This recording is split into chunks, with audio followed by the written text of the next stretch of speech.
welcome to the Lewis Nichols Show. I'm really excited to bring on my next guest, one of my favourite musical artists. So let's say hello to Izzy Bizu. How are you? I'm great. How are you? Really good, thanks. Thank you so much for agreeing to come on. I know it's a busy time with you for you right now because you've got your EP coming out very soon. Yeah. Yeah, I'm really excited about it. Yeah, there's I've obviously got some favorite tracks on there, so I'm very happy for everyone to hear the new song that's not out yet, which is coming out very soon. I just want to go back to the very beginning for you, which is where your love and your passion from music actually came from. Like, did you grow up around music? Yeah. Were your family musical? Yeah, I did. My mum used to cook a lot, and she used to play music while she was cooking. She would dance around the kitchen, get me involved, and it was just a really fun way to spend time with her. So yeah, it's brought a lot of like laughter and joy in our lives. Yeah, through good and bad times. So it's very important to me. When was that moment for you when, because obviously it's a difficult industry to actually get into. It involves a lot of hard work. Yeah. When was that moment for you when you were like, yeah, I'm going to do this. This is going to be my career. I think it was when I really thought it could be possible was I think I met someone in college, and he was like a really cool guitarist and pianist, and he was like, I'm leaving college because we don't need this. And he was like, we're just gonna do music together. And I was like, yeah, okay, cool. And I just naively was like, yeah, cool. And then we wrote White Tiger together, and we wrote it so slowly, and then it became a thing. And after that, things started taking off. We did open mics together and all that stuff. And yeah, I do definitely think that there was a bit of luck involved. But yeah, I think it was basically his encouragement that made me feel that, like, you know, it could be possible. So yeah, it definitely took someone to believe in me for me to actually want to do it for real. It was actually White Tiger that I first discovered you, and I remember listening to the song, and I was like, "Wow! Like this voice is like liquid gold. Like the tone, especially towards the end of the song, was just incredible." Did you notice when that song was released, kind of a whole new audience discovering your music? Like, do you remember that feeling? It was so magical. So that the person that I wrote that with was my first ever boyfriend, and we were actually we were like you know, staying at my mum's house because we couldn't afford any rent.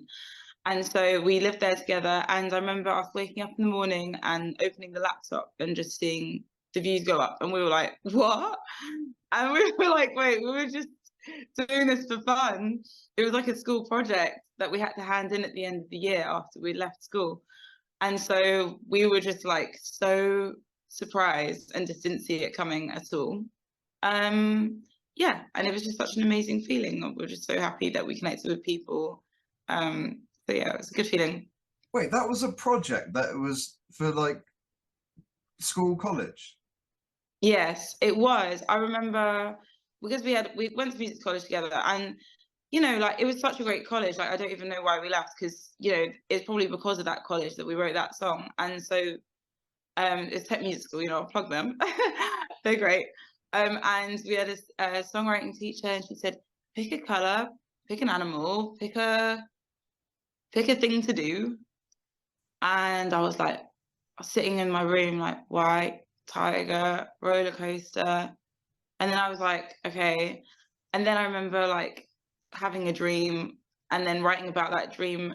And then I was just like, oh, I'm gonna make this person that I'm in love with the white tiger. So the thing that's not usual.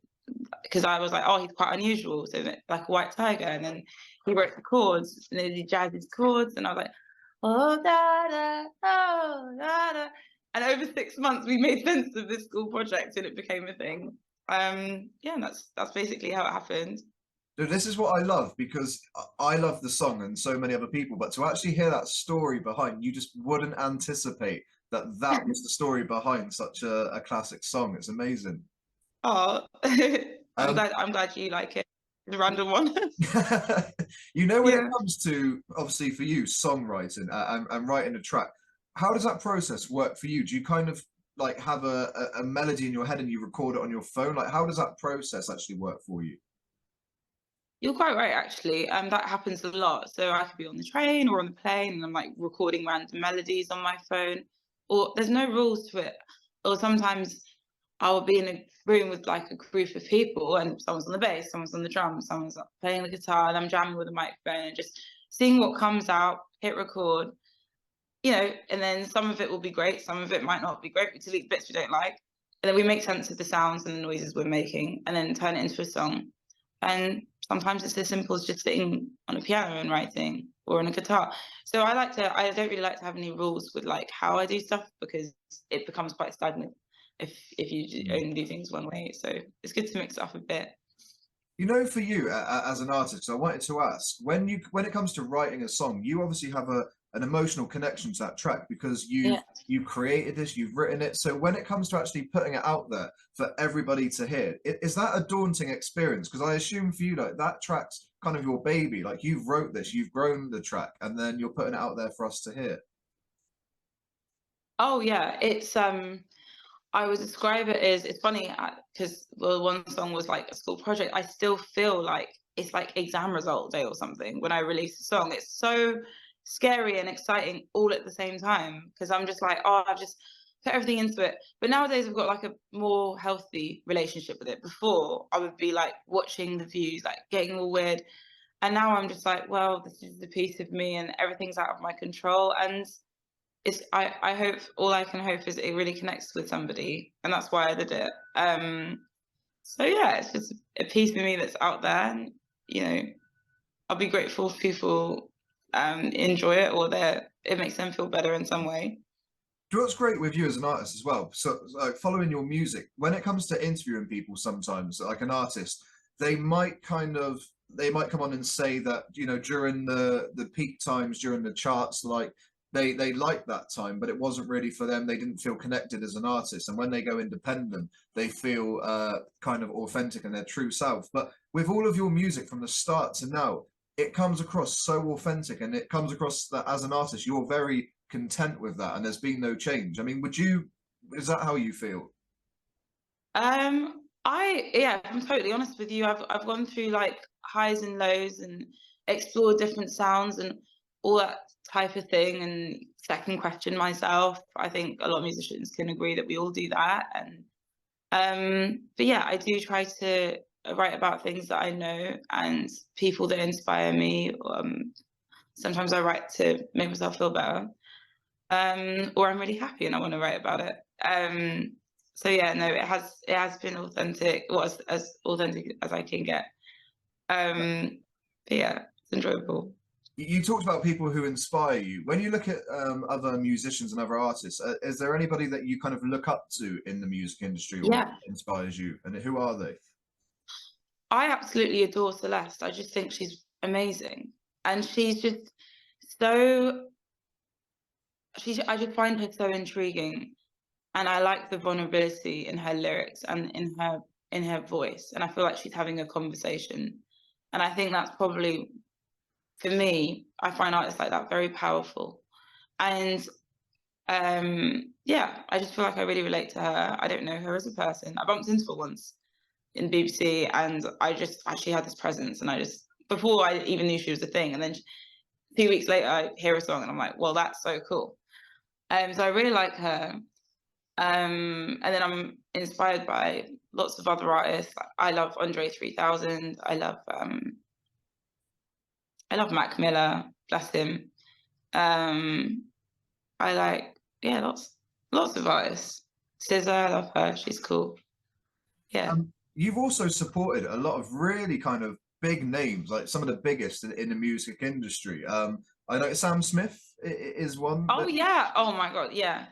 His song was playing in my personal training session that's today.